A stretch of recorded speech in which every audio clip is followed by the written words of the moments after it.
ಬಂಜಾರ ಸಮುದಾಯಕ್ಕೆ ಸೂಕ್ತ ಸ್ಥಾನಮಾನ ನೀಡಿ, ಇಲ್ಲದಿದ್ದರೆ ರಾಜಕೀಯ ಪರಿಣಾಮ ಎದುರಿಸಬೇಕಾಗುತ್ತದೆ. ಕಾಂಗ್ರೆಸ್ಗೆ ಎಚ್ಚರಿಕೆ. ರಾಜ್ಯದಲ್ಲಿ ಕಾಂಗ್ರೆಸ್ ಸರ್ಕಾರ ಅಧಿಕಾರಕ್ಕೆ ಬರಲು ಬಂಜಾರ ಸಮುದಾಯದ ಮತಗಳು ಪ್ರಮುಖ ಪಾತ್ರ ವಹಿಸಿವೆ. ಆದರೆ ಕಳೆದ 3 ವರ್ಷಗಳಲ್ಲಿ ಸಮುದಾಯವನ್ನು ಸಂಪೂರ್ಣವಾಗಿ ಕಡೆಗಣಿಸಲಾಗಿದೆ ಎಂದು ಆರೋಪಿಸಿರುವ ಬಂಜಾರ ಸಮುದಾಯದ ಮುಖಂಡರು ಮುಂದಿನ ದಿನಗಳಲ್ಲಿ ಸೂಕ್ತ ರಾಜಕೀಯ ಸ್ಥಾನಮಾನ ನೀಡದಿದ್ದರೆ ಚುನಾವಣೆಯಲ್ಲಿ ಕಾಂಗ್ರೆಸ್ ಪಕ್ಷಕ್ಕೆ ತಕ್ಕ ಉತ್ತರ ನೀಡುವುದಾಗಿ ಎಚ್ಚರಿಕೆ ನೀಡಿದ್ದಾರೆ.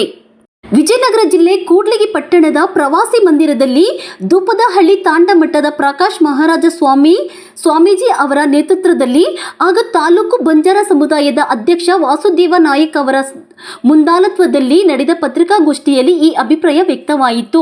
ಮುಖಂಡರು ಮಾತನಾಡಿ, ರಾಜ್ಯದಲ್ಲಿ ಸುಮಾರು 30 ಲಕ್ಷಕ್ಕೂ ಹೆಚ್ಚು ಮತದಾರರನ್ನು ಹೊಂದಿರುವ ಬಂಜಾರ ಸಮುದಾಯ ಚುನಾವಣೆಗಳಲ್ಲಿ ನಿರ್ಣಾಯಕ ಪಾತ್ರ ವಹಿಸುತ್ತದೆ.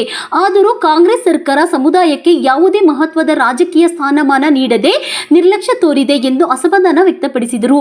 ಕಾಂಗ್ರೆಸ್ ಪಕ್ಷದ ನಾಯಕ ಡಿ.ಕೆ. ಶಿವಕುಮಾರ್ ಅವರು ಮುಖ್ಯಮಂತ್ರಿಯಾಗುವ ಸಾಧ್ಯತೆಗಳಿರುವ ಹಿನ್ನೆಲೆಯಲ್ಲಿ ಬಂಜಾರ ಸಮುದಾಯದ ಶಾಸಕರಾದ ರುದ್ರಪ್ಪ ಲಂಬಾಣಿ ಅವರಿಗೆ ಸಚಿವ ಸ್ಥಾನ ನೀಡಬೇಕು. ಇಲ್ಲವೇ ಪಕ್ಷದ ಮುಖಂಡರಾದ ಪಿ.ಟಿ. ಪರಮೇಶ್ವರ್ ನಾಯಕ್ ಅಥವಾ ಭೀಮಾ ನಾಯಕ್ ಅವರಿಗೆ ವಿಧಾನ ಪರಿಷತ್ ಸದಸ್ಯತ್ವ ನೀಡಿ ಸಚಿವ ಸಂಪುಟದಲ್ಲಿ ಅವಕಾಶ ಕಲ್ಪಿಸಬೇಕು ಎಂದು ಒತ್ತಾಯಿಸಿದರು. ಇನ್ನು ಸಮುದಾಯವನ್ನು ಕಡೆಗಣಿಸಿದರೆ ಮುಂಬರುವ ಸ್ಥಳೀಯ ಸಂಸ್ಥೆ ವಿಧಾನಸಭೆ ಹಾಗೂ 2028ರ ಚುನಾವಣೆಯಲ್ಲಿ ಕಾಂಗ್ರೆಸ್ ಪಕ್ಷ ರಾಜಕೀಯ ಬೆಲೆ ತರಬೇಕಾಗುತ್ತದೆ ಎಂದು ಎಚ್ಚರಿಕೆ ನೀಡಿದರು. ಈ ಸಂದರ್ಭದಲ್ಲಿ ಬಂಜಾರ ಸಮುದಾಯದ ಸಂಘಟನೆಯು ಉಪಾಧ್ಯಕ್ಷ ಎಂ ಕೃಷ್ಣ, ಸಹಾಯ ಕಾರ್ಯದರ್ಶಿ ರವಿಕುಮಾರ್, ಸಂಘಟನಾ ಕಾರ್ಯದರ್ಶಿ ಗೋವಿಂದ ನಾಯಕ್, ಖಜಾಂಚಿ ದುರ್ಗಾ ನಾಯಕ್, ಸದಸ್ಯರಾದ ಕೆ. ವೆಂಕಟೇಶ್ ನಾಯಕ್, ಆರ್.ಸಿ. ವಿಜಯಕುಮಾರ್, ಶಿವಕುಮಾರ್, ರಾಮ ನಾಯಕ್, ಪವಿತ್ರ ಬಾಯಿ ಸೇರಿದಂತೆ ಸಮಾಜದ ಮುಖಂಡರು, ಹಿರಿಯರು ಹಾಗೂ ಯುವಕರು ಉಪಸ್ಥಿತರಿದ್ದರು. ಎಲ್ಲರಿಗೂ ನಮಸ್ಕಾರ. ನನ್ನ ಹೆಸರು ವಾಸುದೇವ್ ನಾಯಕ್, ಕೂಡ್ಲಿಗಿ ತಾಲೂಕು ಬಂಜಾರ ಅಧ್ಯಕ್ಷರು. ನಾವು ಇವತ್ತು ಪತ್ರಿಕಾಗೋಷ್ಠಿ ಕರೆದಿರೋ ಉದ್ದೇಶ ಏನಂತಂದರೆ, ನಮ್ಮ ಮುಂದೆ 3 ವರ್ಷ ಏನು ಕಾಂಗ್ರೆಸ್ ಸರ್ಕಾರ ಆಡಳಿತ ಇತ್ತಲ್ಲ, ಸಿದ್ದರಾಮಯ್ಯ ಸಾಹೇಬರು ನಮ್ಮ ಸಮುದಾಯದಿಂದ ಯಾರಿಗೂ ಪಾತ್ರದಿಂದ ಸಿಕ್ಕಿಲ್ಲ, ಮಂತ್ರಿಗಿರಿ ಸ್ಥಾನ ಕೊಟ್ಟಿಲ್ಲ, ಯಾರಿಗೂ ಸಚಿವ ಸ್ಥಾನ ಕೊಡಲಿಲ್ಲ. ಅದಕ್ಕಾಗಿ ನಾವು ಇವತ್ತು ಪತ್ರಿಕೆಗಳು ಕರೆದಿರೋ ಉದ್ದೇಶ ಅಂದರೆ, ಈ ಮುಂದೆ 2 ವರ್ಷ ಡಿ.ಕೆ. ಶಿವಕುಮಾರ್ ಸಾಹೇಬರು ಮುಖ್ಯಮಂತ್ರಿ ಆಗ್ತಾರೆ, ತುಂಬ ಸಂತೋಷ ವಿಷಯ ನಮಗೆ. ಸೊ ನಾವು ರಾಜ್ಯಾದ್ಯಂತ 35 ಲಕ್ಷ ಜನಸಂಖ್ಯೆ ಇದ್ದೀವಿ. ಸೊ ಇದು ತುಂಬ ಅನ್ಯಾಯ ಆಗಿದೆ ನಮಗೆ. ಈ ಸರಿ ಆದರೂ ನಮ್ಮ ಸಮುದಾಯಕ್ಕೆ ಇರೋ ಒಬ್ಬ ರುದ್ರಪ್ಪ ಲಂಬಾಣಿ ಸಾಹೇಬರು ಶಾಸಕರಿದ್ದಾರೆ, ಅವ್ರನ್ನ ನೀವು ಮುಖ್ಯಮಂತ್ರಿ ಉಪ ಮುಖ್ಯಮಂತ್ರಿ ಆದರೂ ಮಾಡಿ, ಇಲ್ಲ ಅಂತಂದರೆ ನಮಗೆ ಮಂತ್ರಿ ಸ್ಥಾನ ಆದರೂ ಕೊಡಿ, ನಮ್ಮ ಸಮುದಾಯಕ್ಕೆ ನ್ಯಾಯ ಒದಗಿಸ್ಕೊಡಿ ಅಂತೇಳಿ ಈ ಮೂಲಕ ಈ ಸರ್ಕಾರದಲ್ಲಿ ತಮ್ಮಲ್ಲಿ ನಾನು ಮನವಿ ಮಾಡಿಕೊಡ್ತಾ ಇದ್ದೀನಿ.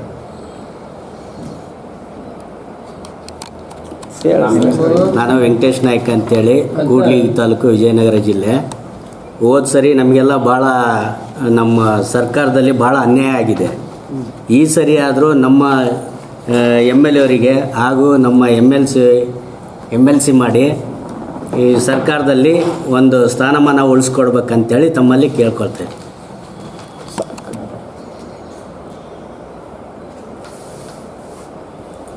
ನಮ್ಮ ಸಮುದಾಯದ ಎಲ್ಲ ಮಹನೀಯರಿಗೆ ಏನು ಕೂಡ್ಲಿಗಿ ತಾಲೂಕು ಮಟ್ಟದಿಂದ ಇವತ್ತು ಪತ್ರಿಕಾ ಮಾಧ್ಯಮದಲ್ಲಿ ನಮ್ಮ ತಾಲೂಕು ಅಧ್ಯಕ್ಷರಾಗಿರುವಂತಹ ವಾಸುದೇವ ನಾಯ್ಕ ಅವರು, ಕಾರ್ಯದರ್ಶಿ ಪ್ರಕಾಶ್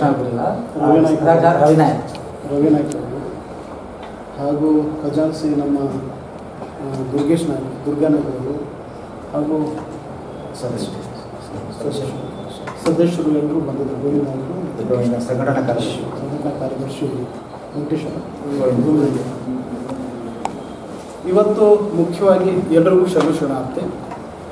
ಇವತ್ತು ಮುಖ್ಯವಾಗಿ ನಾವು ಮಾತಾಡಲಿಕ್ಕಿರೋದು ಏನು, ಇಡೀ ನಮ್ಮ ಕರ್ನಾಟಕ ರಾಜ್ಯದಲ್ಲಿ ಸುಮಾರು 35 ಲಕ್ಷದಿಂದ 40 ಲಕ್ಷದವರೆಗೂ ನಮ್ಮ ಜನಸಂಖ್ಯೆ ಇದೆ. ಆದರೆ ನಮ್ಮ ದುರ್ದೈವ ಏನೋ ಗೊತ್ತಿಲ್ಲ, ಈ ಹಿಂದೆ BJP ಸರ್ಕಾರ ಮೀಸಲಾತಿ ವಿಚಾರದಲ್ಲಿ, ಒಳ ಮೀಸಲಾತಿ ವಿಚಾರದಲ್ಲಿ 4.5% ಕೊಟ್ಟಿತ್ತು. ಆದರೂ ಕೂಡ ಅದನ್ನು ನಾವು ಬೇಡ ಅಂತ ಹೇಳಿ, ಅನ್ಯಾಯವಾಗಿದೆ ಅಂತೇಳಿ ಇಡೀ ಸಮುದಾಯ ಒಗ್ಗೂಡಿಸಿ ದೊಡ್ಡ ಮಹತ್ವವನ್ನು, ನಿರ್ಧಾರವನ್ನು ಕೈಗೊಂಡು ಇಡೀ ರಾಜ್ಯದಲ್ಲಿ ಏನು ಕೊಲಂಬೋ ಸಮುದಾಯ ಎಲ್ಲರೂ ಸೇರಿಕೊಂಡು ನಾವು ತಕ್ಕ ಪಾಠವನ್ನು ಕಲಿಸಿ ಅವರನ್ನು ಸೋಲಿಸಲು ಮುಖ್ಯ ಕಾರಣ ಅಂದರೆ ನಮ್ಮ ಸಮುದಾಯ. ನಾವು ಸನ್ಮಾನ್ಯ ಸಿದ್ದರಾಮಯ್ಯನವರಿಗೆ ಭಾಳ ಆತ್ಮವಿಶ್ವಾಸದಿಂದ ಅವರಿಗೆ ಮತವನ್ನು ಕೊಟ್ಟು ಇಡೀ ಸಮುದಾಯ 4 ಸಮುದಾಯಗಳು ನಾವು ಒಗ್ಗೂಡಿ ಈ ಸರ್ಕಾರವನ್ನು ತಂದಲಿಕ್ಕೆ ನಾವು ಪ್ರಮುಖವಾದ ಪಾತ್ರವನ್ನು ವಹಿಸಿದ್ದೀವಿ. ಆದರೆ ಸನ್ಮಾನ್ಯ ಮುಖ್ಯಮಂತ್ರಿಗಳು ಸಿದ್ದರಾಮಯ್ಯನವರು ನಮ್ಮ ಸಮುದಾಯವನ್ನು ಅಟ್ಲೀಸ್ಟ್ ಒಬ್ಬ MLCನೂ ಮಾಡಲಿಲ್ಲ. ಒಬ್ಬ ಇದ್ದ ನಮ್ಮ ರುದ್ರಪ್ಪ ಲಮಾಣಿಯವರಿಗೆ ಒಂದು ಸಚಿವ ಸ್ಥಾನ ಕೊಡಲಿಲ್ಲ. ಹಾಗಾಗಿ 3 ವರ್ಷಗಳು ಕಳೆದವು. ಆದರೆ ಭಾಳ ಅನ್ಯಾಯವಾಗಿದೆ ನಮ್ಮ ಸಮುದಾಯಕ್ಕೆ.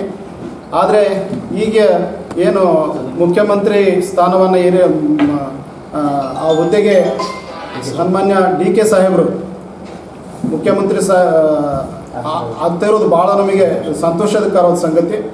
ನಾವು ಅವರಿಗೆ ಅಭಿನಂದನೆ ಸಲ್ಲಿಸ್ತೇವೆ. ಹಾಗೆಯೇ ಇನ್ನೂ 2 ವರ್ಷ ಕಾಲಾವಕಾಶ ಇದೆ. ಸನ್ಮಾನ್ಯ DK ಸಾಹೇಬರು ಈ ಸರಿ ಆದರೂ ಕೂಡ ನಮ್ಮ ಸಮುದಾಯವನ್ನು ಒಬ್ಬರು ಇದ್ದಾರೆ, ರುದ್ರಪ್ಪ ಲಮಾಣಿಯವರು ಶಾಸಕರು, ಅವ್ರನ್ನ ಮಂತ್ರಿ ಸ್ಥಾನ ಕೊಟ್ಟು ಇನ್ನೂ ಯಾರಿಗೂ ನಮ್ಮ ಸಮುದಾಯಕ್ಕೆ ಒಂದು ನ್ಯಾಯವನ್ನು ಒದಗಿಸಿಕೊಡುವಂತಹ ನಿಟ್ಟಿನಲ್ಲಿ ಅವರು ನಮ್ಮ ಸಮುದಾಯ ವತಿಯಿಂದ ನಿರ್ಣಯ ತಗೋಬೇಕು ಅಂಥೇಳಿ ನಾವು ಒತ್ತಾಯ ಮಾಡ್ತಾ ಇದ್ದೀವಿ. ಹಾಗಾಗಿ ಇವತ್ತು ಕೂಡ್ಲಿಗಿ ತಾಲೂಕಿನಲ್ಲಿ ನಮ್ಮ ಅಧ್ಯಕ್ಷರ ಅಧ್ಯಕ್ಷತೆಯಲ್ಲಿ ಇವತ್ತು ನಾವೆಲ್ಲ ಸೇರಿ ಈ ಮಹತ್ವವಾದ ಸಭೆಯನ್ನು ಸೇರಿ ಈ ಸಭೆಯಲ್ಲಿ ಈ ವಿಚಾರವನ್ನು ನಾವು ಪತ್ರಿಕಾಗೋಷ್ಠಿಯಲ್ಲಿ ಮಾತಾಡಿದ್ದೇವೆ. ಹಾಗಾಗಿ ದಯಮಾಡಿ ಈ ಸಮುದಾಯಕ್ಕೆ ಅನ್ಯಾಯ ಮಾಡಬೇಡಿ ಅಂಥೇಳಿ ನಾವು ಈ ಮೂಲಕ ಕೂಡ್ಲಿಗಿ ತಾಲೂಕಿನ ಸಂಘದ ವತಿಯಿಂದ ಮನವಿಯನ್ನು ಸಲ್ಲಿಸ್ತಾ ಇದ್ದೇವೆ. ಎಲ್ರಿಗೂ ಶರಣಾರ್ಥಿ. BJP ಸರ್ಕಾರದವರು 4.5 ಮೀಸಲಾತಿ ಕೊಟ್ಟಾಗ ಅವತ್ತು ನಾವು ನಮ್ಮ ಸಮುದಾಯ ಎಲ್ಲ ಸೇರಿ ಒಳ್ಳೆ ಏಟ್ ಕೊಟ್ಟಿದ್ದೀವಿ, ಎಲ್ಲ ಗೊತ್ತಿದೆ ಅವ್ರಿಗೆಲ್ಲ. ಈ ಸರಿ ಅದೇ ಥರ ಮಾಡಿದ್ರೆ ಅದೇ ರಿವರ್ಸ್ ಆಗುತ್ತೆ. ಸೊ ಇವಾಗ ನಾವೇನು ಸಗಟಾಗಿ ನಮ್ಮ ಬಂಜಾರ ಸಮುದಾಯ, ಲಂಬಾಣಿ ಸಮುದಾಯ ರಾಜ್ಯಾದ್ಯಂತ ನಾವು ಕಾಂಗ್ರೆಸ್ಗೆ ಓಟ್ ಹಾಕಿದ್ದೀವಿ. ನಮ್ಮ ಒಂದೊಂದು ಓಟು ಸರ್ಕಾರದ ಪಾಲಿದೆ. ನಾವು ಪ್ರತಿಯೊಬ್ಬ ಹಳ್ಳಿಯಿಂದ ಓಟ್ ಹಾಕಿರೋ ಒಂದೊಂದು ಓಟು ನಾವು ಇವತ್ತು ಸರ್ಕಾರ ರಚನೆ ಮಾಡಲಿಕ್ಕೆ ಆಗಿದೆ. ಏನೋ ಆ ಥರ ಆಗಿ ಆಲ್ಮೋಸ್ಟು ನಮ್ಮ ರಾಜ್ಯದಲ್ಲಿ ಕನಿಷ್ಠ ಅಂದರೆ ಒಂದು 18 ಶಾಸಕರು ನಮ್ಮ ಲಂಬಾಣಿ ಓಟೇ ಅವ್ರಿಗೆ ನಿರ್ಣಾಯಕ. ಈವನ್ ಶಿಕಾರಿಪುರ ಆಗ್ಬೋದು, ಈವನ್ ನಮ್ಮ ಬಿಜಾಪುರ ಇರ್ಬೋದು, ಸುಮಾರು ಕಡೆ ಇದೆ. ಇಲ್ಲಿ ನಮ್ಮ ಕೂಡ್ಲಿಗಿ ಕ್ಷೇತ್ರದಲ್ಲಿ ಅಷ್ಟೇ. ಸೊ ಆದ ಕಾರಣ ನಾವು ಲಾಸ್ಟ್ ಟೈಮ್ ನೀವು ಮಾಡಿರೋ ತಪ್ಪನ್ನು ಮತ್ತೆ ಪುನಃ ಕಾಂಗ್ರೆಸ್ ಸರ್ಕಾರ ಮಾಡಿದರೆ ಇದಕ್ಕೆ ತಕ್ಕ ಪಾಠ ನಮ್ಮ ಸಮುದಾಯದವರು, ಜನಾಂಗದವರು ಕಲಿಸ್ತಾರೆ ಅಂತ ಹೇಳಿ ಈ ಮೂಲಕ ಹೇಳಲಿಕ್ಕೆ ನಾನು ಇಚ್ಛೆ ಪಡ್ತೀನಿ. ಆಲ್ಮೋಸ್ಟ್ ಒಳ ಮೀಸಲಾತಿಯಿಂದ ಎಲ್ಲ ಜನಗಳು ತುಂಬ ನೋವನ್ನು ಅನುಭವಿಸಿದ್ದಾರೆ, ತುಂಬ ನೋವಲ್ಲಿದ್ದಾರೆ. ಏನೋ ಸಿದ್ದರಾಮಯ್ಯ ಸಾಹೇಬರು 5.5 5.5 ಕೊಟ್ಟರು. ಈ ಸರಿ ನಮಗೆ ಕೊಲಂಬೋದವರಿಗೆ 4.5 ಕೊಟ್ಟಿದ್ದಾರೆ. ಅದರಲ್ಲಿ ತಿರ್ಗಿ 1% ಇದು ಅವ್ರಿಗೆ ಕೊಟ್ಟಿದ್ದಾರೆ. ಸೊ ಇದು ತುಂಬ ಅನ್ಯಾಯ ಆಗ್ತಾ ಇದೆ. ನಾವು ಎಲ್ಲಿದ್ದೀರೋ ಲಾಸ್ಟಲ್ಲಿ 3 ಪ್ಲೇಸಲ್ಲಿದ್ದೀವಿ, ಕ್ಯಾಟಗರಿ A B C ಅಂತ ಮಾಡಿದ್ದಾರೆ. ಸೊ ಇದರಿಂದ ಈ ಸರಿಯಾದರೂ ನೀವು ನಮ್ಮ ಸಮುದಾಯಕ್ಕೆ ಒಳ್ಳೆ ಹೆಸರು ತಗೋಬೇಕು, ನಮ್ಮ ಸಮುದಾಯ ಪರವಾಗಿ ನೀವು ಇರಬೇಕು ಅಂತಂದರೆ ಈ ಮಂತ್ರಿ ಸ್ಥಾನ ಕೊಟ್ಟರೆ ನಿಮಗೆ ಇದು ಮುಂದಿನ ದಿನಗಳಲ್ಲಿ ನಿಮಗೆ ಒಳ್ಳೆ ಆಗ್ಬೋದು ಅಂತ ಅಂದ್ಕೊಂಡಿದ್ದೀನಿ. ನಾನು ಇಷ್ಟು ಹೇಳಿ ನಾನು ಈ ಮಾತನ್ನು ಮುಗಿಸ್ತಾ ಇದ್ದೀನಿ. ನಾವು MS ಕೃಷ್ಣನಾಯ್ಕ ಇರ್ತೀವಿ. ಇದು ಕೂಡ್ಲಿಗಿ ತಾಲೂಕು ಬಂಜಾರ ಸಂಘದಲ್ಲಿ ನಾವು ಉಪಾಧ್ಯಕ್ಷರಾಗಿ ಕಾರ್ಯನಿರ್ವಹಿಸ್ತಿದ್ದೀವಿ. ಇವತ್ತು ಜಗತ್ತೇ ಇಷ್ಟಪಡೋ ಹಾಗೆ ಸನ್ಮಾನ್ಯ ಸಿದ್ದರಾಮಯ್ಯನವರ ಒಂದು ಪ್ರಬುದ್ಧ ನಡೆ ಏನಾಗಿತ್ತು, ಮೊನ್ನೆ ರಾಜೀನಾಮೆ ಕೊಟ್ಟ ಸಂದರ್ಭದಲ್ಲಿ ಎಲ್ಲರೂ ಇವತ್ತು ಅವ್ರನ್ನ ಎಷ್ಟು ವಿಶೇಷವಾಗಿ ಗೌರವಾನ್ವಿತವಾಗಿ ನಡೆಸ್ಕೊತಾ ಇದ್ದಾರೆ ಅಂದರೆ, ಒಂದು ಹೂವನ್ನು ಎತ್ಕೊಟ್ಟ ಹಾಗೆ DK ಶಿವಕುಮಾರ್ ಅವರಿಗೆ ಇವತ್ತು ಪದಗ್ರಹಣವನ್ನು ಮಾಡಿಕೊಡ್ತಾ ಇದ್ದಾರೆ. ಅವರ ಕಾರ್ಯಚಟುವಟಿಕೆಗಳು, ಅವ್ರು ತಂದಿರ್ತಕ್ಕ ಗ್ಯಾರಂಟಿ ಕಾರ್ಯಕ್ರಮಗಳು, ಅವರು ಸರ್ಕಾರವನ್ನು ನಡೆಸಿರ್ತಕ್ಕಂಥ ರೀತಿ ಎಲ್ಲವನ್ನೂ ಸಮಾನತೆಯಿಂದ ಕಾಣ್ತಕ್ಕಂಥ ದೊಡ್ಡ ಮನೋಭಾವ, ಅವರಲ್ಲಿ ಕಂಡಿರ್ತಕ್ಕಂಥ ಒಂದು ಗಟ್ಟಿತನ, ಧೈರ್ಯದ ನಿಲುವುಗಳು, ಯಾರಿಗೂ ಅಂಜದೆ ಅಳಕೋದೆ ಒಂದು ಕನ್ನಡದ ಅಸ್ಮಿತೆಯನ್ನು ಉಳಿಸ್ಕೊಟ್ಟಿರ್ತಕ್ಕಂಥ ಸಿದ್ದರಾಮಯ್ಯನವ್ರಿಗೆ ನಾವು ತುಂಬ ಹೃದಯದ ಗೌರವಪೂರ್ಣ ನಮನಗಳನ್ನು ಸಲ್ಲಿಸಲಿಕ್ಕೆ ಇಷ್ಟಪಡ್ತೀವಿ.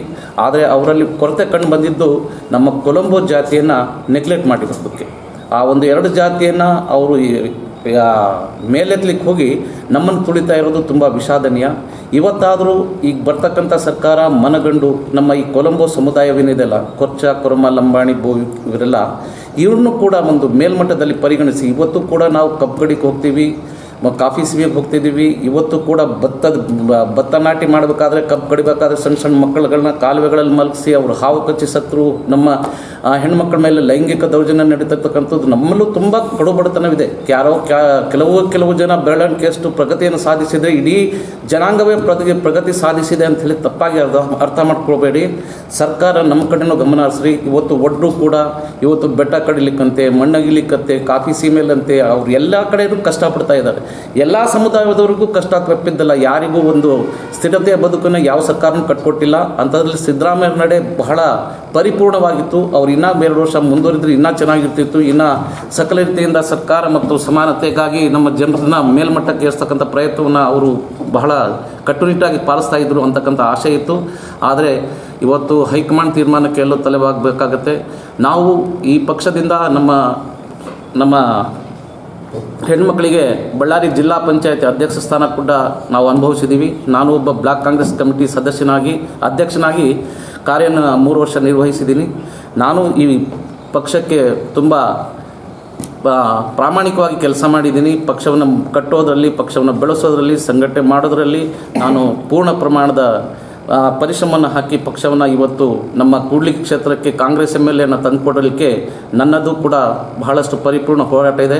ನಮ್ಮ ಕೂಡ್ಲಿಗಿ ಕ್ಷೇತ್ರದ ಜನಪ್ರಿಯ ಜನಾನುರಾಗಿ ಶಾಸಕರಾಗಿರ್ತಕ್ಕಂಥ NT ಶ್ರೀನಿವಾಸ್ ಅವರಲ್ಲೂ ನಾನು ಮನವಿ ಮಾಡ್ಕೊಳ್ತಾ ಇದ್ದೀನಿ. ನಮ್ಮ ಜನಾಂಗದಲ್ಲೇ ಒಬ್ಬ ಜಿಲ್ಲಾ ಉಸ್ತುವಾರಿ ಸಚಿವರಾಗಿ ಸೇವೆಯನ್ನು ಸಲ್ಲಿಸಿರ್ತಕ್ಕಂಥ PT ಪರಮೇಶ್ವರ ನಾಯ್ಕರು ನಮ್ಮ ಸಮುದಾಯದಲ್ಲಿ ದೊಡ್ಡ ಲೀಡರ್ ಅದಾರು. ಅವ್ರನ್ನೂ ಕೂಡ MLC ಮಾಡಿ ಮಂತ್ರಿ ಮಾಡಬಹುದಲ್ಲ. ಇವತ್ತು ರುದ್ರಪ್ಪ ಲಮಾಣಿ ಅವರನ್ನ ಸಂವಿಧಾನದ ಅತ್ಯಾಧುನಿಕ ಹುದ್ದೆಯಲ್ಲಿ ಕೂಡಿಸಿದ್ರಿ, ಆದರೆ ಅವ್ರನ್ನ ಎಷ್ಟು ಕೀಳಾಗಿ ನಡೆಸ್ಕೊಂಡಿರಬಹುದು ಎಲ್ಲ TV ಚಾನಲ್ಗಳಲ್ಲೂ, ಪತ್ರಿಕೆಗಳಲ್ಲೂ, ಮಾಧ್ಯಮಗಳಲ್ಲೂ ನಾವು ನೋಡಿದ್ದೀವಿ. ಅವ್ರ ಮೇಲೆ ಪೇಪರ್ ಬಿಸಾಕಿ ಅವ್ರನ್ನ ಆ ಒಂದು ಅತ್ಯುನ್ನತ ಸ್ಥಾನದಲ್ಲಿ ಕೂತಿರ್ತಕ್ಕಂಥ ಒಬ್ಬ ಮನುಷ್ಯನ ಸಂವಿಧಾನಿಕ ಹುದ್ದೆಯನ್ನು ಕೂಡ ಗೌರವಿಸಿದಂಗೆ ಒಬ್ಬ ಕೆಳಮಟ್ಟದ ಕೆಳ ಸಮುದಾಯದ ಜಾತಿಯವನು ಅಂತ ಹೇಳಿ ಅವ್ರನ್ನ ತುಚ್ಛವಾಗಿ ಕಂಡಿದ್ದನ್ನು ನಾವು ಮರೀಲಿಕ್ಕೆ ಸಾಧ್ಯ ಇಲ್ಲ. ದಯಮಾಡಿ ಇನ್ನು ಮುಂದೆ ಇಂಥ ತಪ್ಪುಗಳಾಗದಂಗೆ ನಡೆಸ್ಕೊಡ್ರಿ. ಇವತ್ತು ರುದ್ರಪ್ಪ ಲಮಾಣಿಯವರು ಹಾಲಿ ಶಾಸಕರಿದ್ದಾರೆ, ಅವ್ರನ್ನ ಮಂತ್ರಿ ಮಾಡಿರಿ. PT ಪರಮೇಶ್ವರ ನಾಯ್ಕರು MLC ಮಾಡಿ ಅವ್ರನ್ನ ಮಂತ್ರಿ ಮಾಡಿರಿ. ಬಹಳಷ್ಟು ಅವಕಾಶಗಳಿದೆಯಲ್ಲ. ಭೀಮಾ ನಾಯ್ಕರನ್ನ ಮಾಡಿರಿ. KMF ಅಧ್ಯಕ್ಷ ಸ್ಥಾನ ಇಡೀ ರಾಜ್ಯಕ್ಕೆ DV ಸದಾನಂದ ಗೌಡರು ನನಗೆ KMF ಅಧ್ಯಕ್ಷ ಸ್ಥಾನ ಕೊಡ್ರಿ ಅಂತಕ್ಕಂಥವ್ರು ಅಂಥ ಸ್ಥಾನ ಸಿಗಲಿಲ್ಲ. MP ರವಿಯವರು ಬಹಳಷ್ಟು ಹೋರಾಟ ಮಾಡಿದ್ರು, ಅವರಿಗೆ ಅಧ್ಯಕ್ಷ ಸ್ಥಾನ ಸಿಕ್ಕಿಲ್ಲ. ಅಂಥ ಒಂದು ಅಧ್ಯಕ್ಷ ಸ್ಥಾನವನ್ನು ಅಲಂಕರಿಸಿ ಬಂದಿರತಕ್ಕಂಥ ನಮ್ಮ ಅನುಭವಿ ರಾಜಕಾರಣಿ ಇರ್ತಾರೆ, ವಯಸ್ಸಲ್ಲಿ ಬಹಳ ಗಟ್ಟಿಮುಟ್ಟಾಗಿದ್ದಾರೆ, ಚಾಣುಕ್ಯತೆಯಲ್ಲಿ ಬಹಳ ನಿಪುಣರಿದ್ದಾರೆ. ಅವ್ರನ್ನೂ ಮಾಡಿರಿ. ಭೀಮಾ ನಾಯ್ಕರನ್ನ ಮಾಡಿರಿ, PT ಪರಮೇಶ್ವರ ನಾಯ್ಕರನ್ನ ಮಾಡಿರಿ, ರುದ್ರಪ್ಪ ಲಮಾಣಿಯವ್ರನ್ನ ಮಾಡಿರಿ. ನಮ್ಮ ಜನಾಂಗವನ್ನು ಸ್ವಲ್ಪ ನೀವು ಪರಿಗಣನೆಗೆ ತಗೊಳ್ರಿ. ಇವತ್ತು ನಿರ್ಣಾಯಕ ಹಂತದಲ್ಲಿ ಲಂಬಾಣಿ ಜನಾಂಗ ನಿರ್ಣಾಯಕ ಹಂತದಲ್ಲಿ ಕೆಲವು ಶಾಸಕನ ಗೆಲ್ಲಿಸುವಷ್ಟು ಸೋಲಿಸುವಷ್ಟು ಸಾಮರ್ಥ್ಯ ಶಕ್ತಿ ನಮ್ಮಲ್ಲಿ ಇದೆ. ಇದನ್ನು ತಾವು ಮನಗಂಡು BJPಯವರಿಗಂತೂ ಬಹಳ ಪರಿಪೂರ್ಣವಾಗಿ ಗೊತ್ತಿದೆ. ಲಂಬಾಣಿ ಸಮುದಾಯವನ್ನು ನಾವು ಎದುರು ಹಾಕ್ಕೊಂಡಿದ್ದಕ್ಕೆ ನಾವು ಇಷ್ಟು ಜನ MLA ಸೋತಿದ್ದೀವಿ ಅಂತ ಹೇಳಿ ಬಹಿರಂಗವಾಗಿ ಪತ್ರಿಕೆಗಳಲ್ಲಿ ಹೇಳಿದ್ರನ್ನ ತಾವು ಇನ್ನೊಂದು ಸತಿ ರಿಪೀಟ್ ಮಾಡಿ ಕೇಳ್ಕೊಳ್ಳಿ. ಅದನ್ನು ತಾವು ಆ ಪರಿಸ್ಥಿತಿಗೆ ಬರೋದು ಬೇಡ. ಕಾಂಗ್ರೆಸ್ ಪಕ್ಷ ಇನ್ನು 2028ರಲ್ಲೂ ಕೂಡ ಸರ್ಕಾರ ರಚನೆ ಆಗಬೇಕು. ಅದರಲ್ಲೂ ಕೂಡ ನಮ್ಮ ಹೆಚ್ಚಿನ ಜನಕ್ಕೆ, ನಮ್ಮ ಲಂಬಾಣಿ ಸಮುದಾಯಕ್ಕೆ ಹೆಚ್ಚಿನ ಸಂಖ್ಯೆಯಲ್ಲಿ ಶಾಸಕ ಸ್ಥಾನಗಳಿಗೆ ಸೀಟನ್ನು ಕೊಟ್ಟು ಅವ್ರನ್ನ ಮಂತ್ರಿಗಳನ್ನ ಮಾಡಿರಿ. ನಮ್ಮ ಸಮಾಜಕ್ಕೆ ಸೇವೆ ಮಾಡಲಿಕ್ಕೆ ಅವ್ರಿಗೆ ಅನುವು ಮಾಡಿಕೊಡ್ರಿ. ನಿಮ್ಮ ಪಕ್ಷಕ್ಕೆ ನಮ್ಮ ಪಕ್ಷಕ್ಕೆ ನಾವು ಇನ್ನೂ ಕಟಿಬದ್ಧರಾಗಿ ಪ್ರಾಮಾಣಿಕವಾಗಿ ಸೇವೆ ಸಲ್ಲಿಸಿ ಇನ್ನಷ್ಟು ಜನನ್ನ ಇನ್ನು 137 140 ಆಸ್ಪಾಸಲ್ಲಿ ಗೆಲ್ಸಕ್ಕಂಥ ಶಕ್ತಿಯನ್ನು ನಾವು ನಿಮ್ಗೆ ತುಂಬಿಕೊಡ್ತೀವಿ ಅಂತಕ್ಕಂಥ ಮಾತನ್ನು ಹೇಳ್ತಾ ಮುಂದಿನ ದಿನಮಾನಗಳಲ್ಲಿ ನಮ್ಮನ್ನು ಬಹಳ ಎಚ್ಚರಿಕೆಯನ್ನು ನಡೆಸ್ಕೊಳ್ತಕ್ಕಂಥ ಕೆಲಸವನ್ನು ತಾವು ಮಾಡಬೇಕು ಅಂತೇಳಿ ತಮ್ಮಲ್ಲಿ ದಯಮಾಡಿ ಕೈ ಮುಗಿದು ಕೇಳ್ಕೊಳ್ತೀವಿ.